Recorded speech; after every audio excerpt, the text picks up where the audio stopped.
안녕하세요. 토요미스테리 디바제시카입니다. 호주 남쪽 도시 마운트 갬비어는 다이버들이라면 인생에 꼭 한번 가보고 싶은 곳입니다. 여긴 과거 화산활동이 만들어낸 분화구 호수들이 곳곳에 있는데요. 그중 가장 유명한 게 제일 큰 규모를 자랑하는 블루레이크입니다. 지금 영상을 보고 계신데 여기는 12월에서 3월이 되면 정말 너무도 맑은 청록빛 물색을 보인다고 해요. 그렇다 보니까 이 장관 때문에 다이버들의 버킷리스트에서 빠지지 않게 되었죠. 그런데 이곳에서 불과 몇 킬로 떨어진 곳에는 결코 인간이 살아나갈 수 없는 세상에서 가장 위험한 구멍 하나가 숨겨져 있습니다. 지난 1938년 근처에 있는 엘린데일 농장에 살던 한 농부가 말들을 이끌고 농장을 가로질러 가던 중이었어요. 근데 말 한 마리가 갑자기 고꾸라집니다. 그래서 왜 갑자기 넘어지지 싶어서 이 농부가 바닥을 살펴보는데 거기에 지름이 한 30cm 정도 되는 구멍이 나 있는 겁니다. 뭐 그렇게 크지는 않죠. 하지만 작지도 않고요. 충분히 안쪽을 들여다볼 수 있었는데 처음엔 어두워서 잘 안 보이다가 순간 저 멀리 그 농부의 눈에 청록빛 반짝이는 게 들어옵니다. 와, 이렇게 우연히 찾아낸 구멍 내부에는 정말 놀라운 풍경이 펼쳐져 있었어요. 그 구멍 밑으로 3, 4m쯤 아래에 거대한 지하 동굴 호수가 있었던 겁니다. 그러니까 그 땅에 나 있던 작은 구멍이 지하 동굴의 입구이자 지붕 역할을 하고 있었던 거예요. 신나해하던 농부가 일단은 여기가 얼마나 깊은지 좀 측정해보고 싶어서 집에 가서 줄자를 가져왔고 그 줄자 끝에다가 무거운 돌덩이를 매달아서 밑으로 내리게 됩니다. 돌의 무게 때문에 호수 밑바닥 어딘가에 멈추게 되겠죠. 근데 예상과 달리 줄자가 끝도 없이 내려갔어요. 3m, 6m, 9m 멈추지 않았고요. 마침내 돌덩이가 어딘가에 탁 걸렸을 때의 깊이는 무려 36.6m. 한 10층 건물 높이 정도라고 보면 될 것 같습니다. 그제서야 농부는 이 동굴의 크기가 자기가 생각했던 것보다 훨씬 더 크다는 것을 깨닫게 됩니다. 이렇게 세상에서 가장 아름답고도 위험한 동굴이 발견된 거죠. 그곳의 이름은 더 샤프트라고 불립니다. 한국어로 해석을 하면 수직 통로 정도로 이해하면 될 텐데요. 일단 이 이름이 붙은 이유는 이 동굴로 들어가려고 하는 입구, 출구가 오직 하나밖에 없습니다. 그 작은 구멍이요. 그 작은 구멍 외에는 이곳에 들어갈 수조차 없는 거예요. 또 이곳에 들어갔던 다이버들에 따르면 그 구멍 입구에서부터 밑에 있는 물 웅덩이까지 한 5.5m 정도 되는 수직 통로를 지나가야 합니다. 그래서 이름이 더 샤프트라고 붙었겠죠. 근데 문제가 이 통로가 매우 폭이 좁습니다. 그래서 잠수부들이 장비를 채운 채로는 내려갈 수가 없어요. 그래서 일단 맨몸으로 내려간 후에 밧줄에 매달려 있는 채로 위에서 다시 장비를 받아야 했고요. 그러니까 다소 위험이 따르는 곳이죠. 그렇게 탐험이 시작되지만 얼마 후 다이버들은 이 자기들이 내려온 초반 5.5m는 고작 시작에 불과하다는 것을 깨닫게 돼요.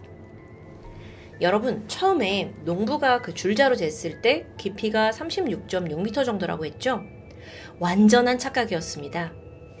줄자가 닿았던 그 부분이 알고 보니 호수 바닥에 쌓여있던 한 돌더미의 윗부분이었어요. 근데 이후 조사해보니까 더 특이합니다. 이 돌더미가 사실은 아주 거대한 피라미드 모양이었던 거예요. 그러니까 피라미드의 끝점만 닿았던 거고요.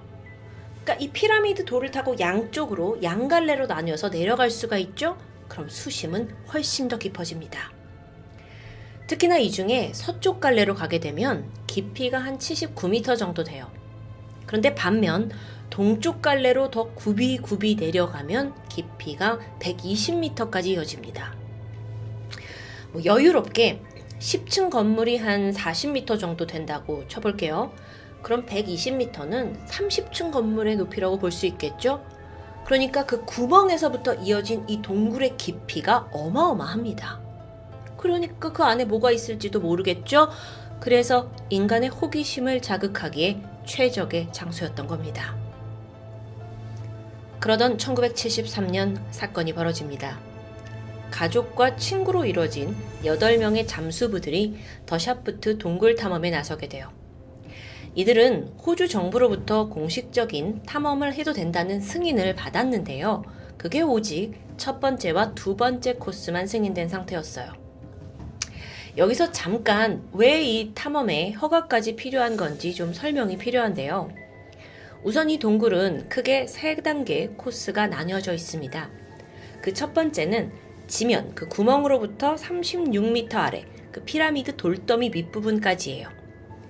여기에는 입구 구멍에서 이제 햇빛이 들어오니까 물속에서도 뭐 좀 앞이 보이기도 하고요. 또 비교적 좀 자유로운 탐험이 가능합니다. 게다가 밑에 있는 돌더미 지면에다가 안전선을 연결할 수가 있어요. 그래서 혹시라도 뭐 길을 잃더라도 그 선만 잡으면 언제든지 다이버들이 올라가고 내려올 수 있는 거죠. 근데 이 두 번째 단계부터는 좀 어려워지기 시작합니다. 피라미드 돌더미부터 서쪽 갈래 끝까지 79m 혹은 동쪽 갈래 60m 코스까지를 두 번째 코스라고 부르고 있어요. 이 중에서도 동쪽으로 가게 되면 쭉쭉 가다 보면 이렇게 밑으로 훅 떨어지는 급경사 지점 직전에 선반처럼 튀어나온 곳이 있습니다. 여길 선반암이라고 하는데 여기까지가 두 번째 코스라고 볼 수 있죠.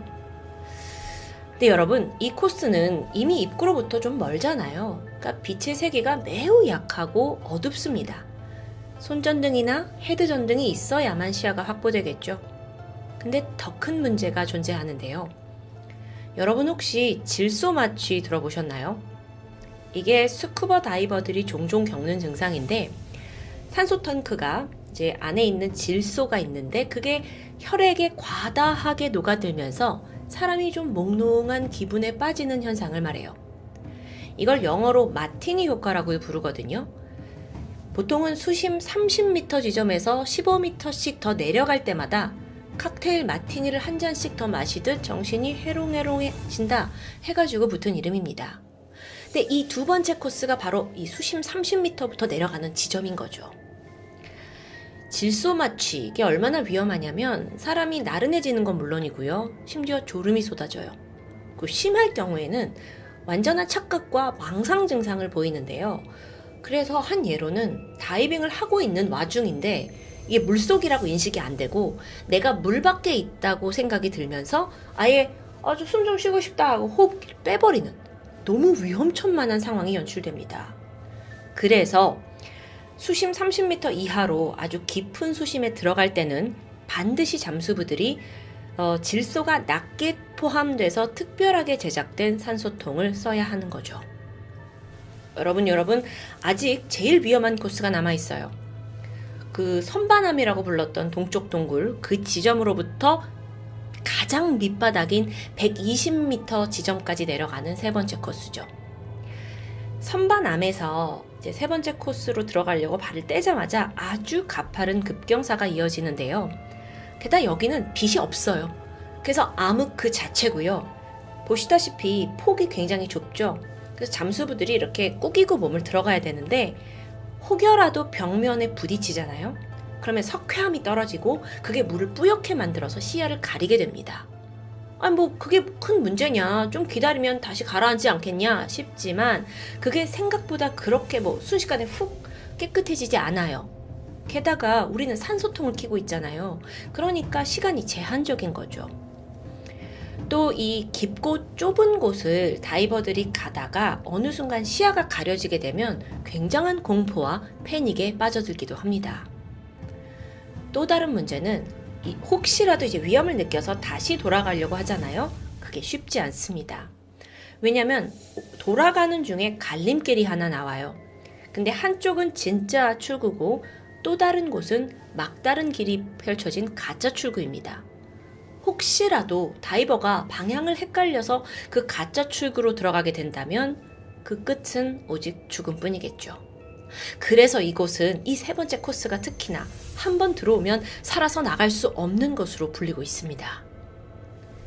이런 이유 때문에 세 번째 코스는요, 호주 정부가 아주 숙련되고 경험이 많은 다이버들에게만 진입을 허락합니다. 정부 허가 없이는 아예 갈 수 없어요. 그래서 정부에서도요, 사실 웬만하지 않고는 허가를 내주지 않고 있는 곳인데, 다시 사건으로 돌아와서 1973년 5월 28일 8명의 다이버들과 또 1명의 헬퍼가 그 동굴 입구에서 만나게 됩니다. 9번째 멤버는 동굴 밖에서 대기하면서 다이버들이 안전하게 잠수할 수 있도록 그 안전선도 체크하고 또 상황을 컨트롤하는 역할을 하게 되겠죠. 이 8명의 다이버들의 계획은 일단 첫 번째, 두 번째 코스를 탐험한 후에 두 번째 코스의 그 마지막 그 선반암에 잠깐 서서 세 번째 코스를 그저 잠시 구경만 하고 돌아오는 것이었습니다.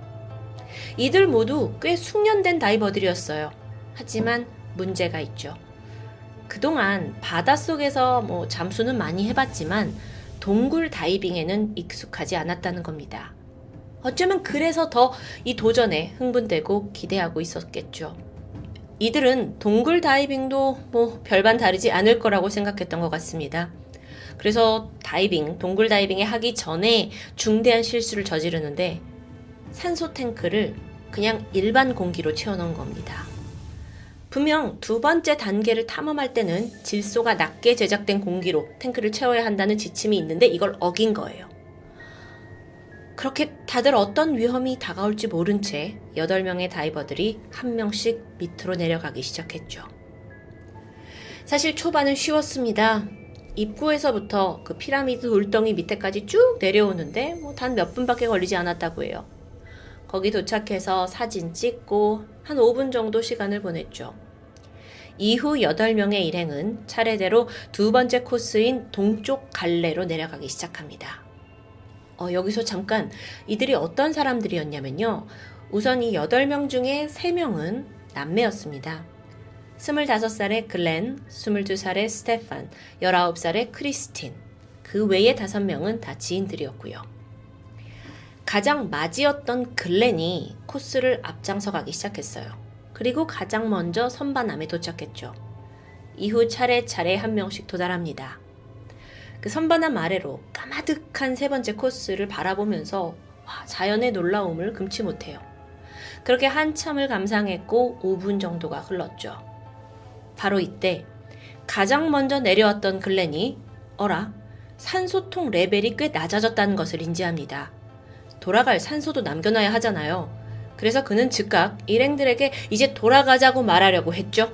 그런데 순간 갑자기 자기 동생 크리스틴을 비롯한 그 나머지 다이버들이 일제히 세 번째 코스로 뛰어들어갑니다. 이건 계획에 없던 일이었어요. 그 누구도 세 번째 코스를 가보자고 말한 적조차 없거든요. 그만큼 위험한 곳이니까요. 글렌이 당황했고 말을 할 수가 없으니까 일단 일행을 쫓아가서 동생 크리스틴과 스테판을 막아보려고 했죠. 근데 너무 급하게 가는 바람에 벽과 부딪힙니다. 석회암들이 떨어지면서 시야를 가려버려요. 순간 글렌은 극도의 공포감을 느꼈어요. 앞은 보이지 않고 자칫하면 방향을 잃어서 돌아갈 수조차 없으니까요. 그래서 결국 몸을 돌려서 다시 선반암으로 왔고요. 이제 정신을 차린 글렌이 얘네들이 이제 20대들의 아주 패기 넘친 애들이잖아요. 그래서 아마 입구 쪽만 좀 보고 금방 돌아오겠지라고 생각했어요. 그래서 자긴 산소가 부족하니까 일단 그 2번 코스의 첫 번째 시작점으로 돌아가서 일행을 기다리기 시작합니다. 하지만 시간이 지나도 나타나지 않는 겁니다. 그 사이 글렌의 산소 레벨은 점점 더 부족해졌고요. 결국 그는 홀로 지상으로 돌아왔습니다. 근데 생각해보세요. 지금 다른 사람들도 모두 산소 부족한 상황 아닐까요? 너무 오래 있었던 거죠. 한편 세 번째 코스로 내려간 무리들 중에 한 명인 24살의 레리. 물론 그가 공식적으로 인정하진 않았지만 그와 그 무리들이 세 번째 코스에 호기심을 가지고 있던 것으로 보입니다. 그래서 레리가 아주 호기롭게 선반암을 지나서 좁은 세 번째 코스로 진입을 했고요. 근데 예상대로 얼마 지나지 않아서 이 시야가 막 가려져요. 아무것도 보이지 않았던 거죠. 코스는 점점 들어갈수록 좁아져서 몸이 구겨져 있고요.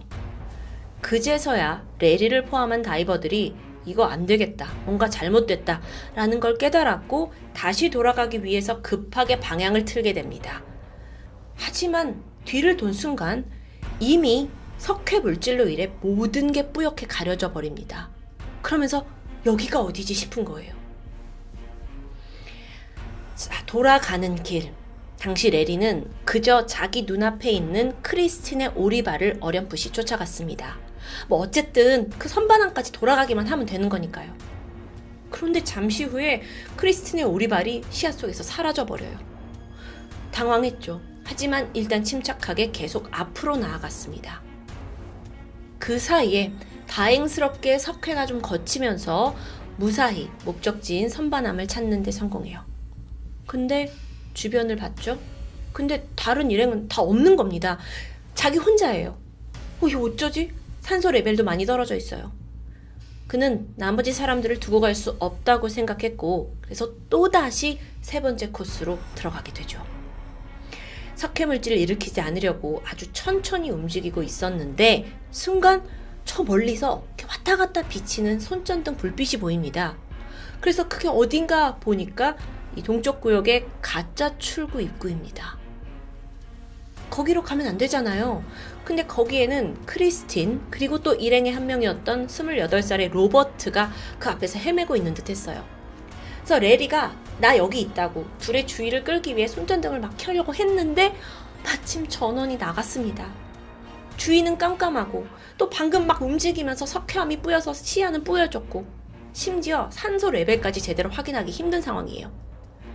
레리는 순간 나도 죽을지 모른다는 두려움이 엄습했고 무작정 손전등을 두드렸어요. 바로 그때 아주 잠깐이지만 불빛이 들어옵니다. 그래서 마지막 목격한 광경은 그 가짜 입구에서 막 헤매고 있던 크리스틴과 로버트예요. 그리고 조금 더 멀리 떨어진 곳에서 일행 중 한 명이었던 20살의 존이 보였습니다. 당황스럽게도 그는 아예 더 아래쪽 반대 방향으로 헤엄쳐 가고 있는 겁니다. 왜 저리로 갈까? 저긴 아닌데. 존은 질소 마취 현상을 겪고 있는 게 거의 확실해 보였습니다. 여기까지 목격한 레리가 이 사람들을 구하는 게 불가능하겠구나 라고 판단합니다. 이미 자기 또한 숨이 가빠져 오고 있었고요. 그래서 마지막 남은 산소로 선반함까지 돌아왔고 거기서 간신히 돌무더기 위에 있는 그 안전선을 붙잡고 지면 위로 올라오면서 목숨을 건지게 됩니다. 이 무모한 동굴 탐험에 결국 탈출한 사람은 글렌과 레리를 포함해서 4명 뿐이었어요. 나머지 4명은 아직도 동굴 밑에 있는 거죠. 신고가 접수되었고 실종 바로 다음 날인 5월 29일 다이버 4명의 행방을 찾는 수색이 진행됩니다. 그런데 이게 쉬웠을까요? 아니요. 이 위험한 동굴에 선뜻 들어갈 다이버조차 찾기 힘든 상황이에요. 또 동굴 안이 굉장히 컴컴하잖아요. 그리고 또 깊이 들어가 있고요. 그러니까 빛을 계속 비춰줄 장비도 필요하고요. 특수 산소통도 구비해야 했고요. 거기에 이제 위험을 감수할 다이버들까지 수소문하려니까 수색이 쉽지 않은 거죠. 첫 수색은 거의 의미 없이 실패했다고 하고 모든 조건들을 갖춰서 몇 번의 시도 끝에 실종 7개월이 지난 그 다음 해 1월에서야 드디어 다이버들의 첫 시신을 발견합니다. 발견했을 때는 누군진 몰랐어요.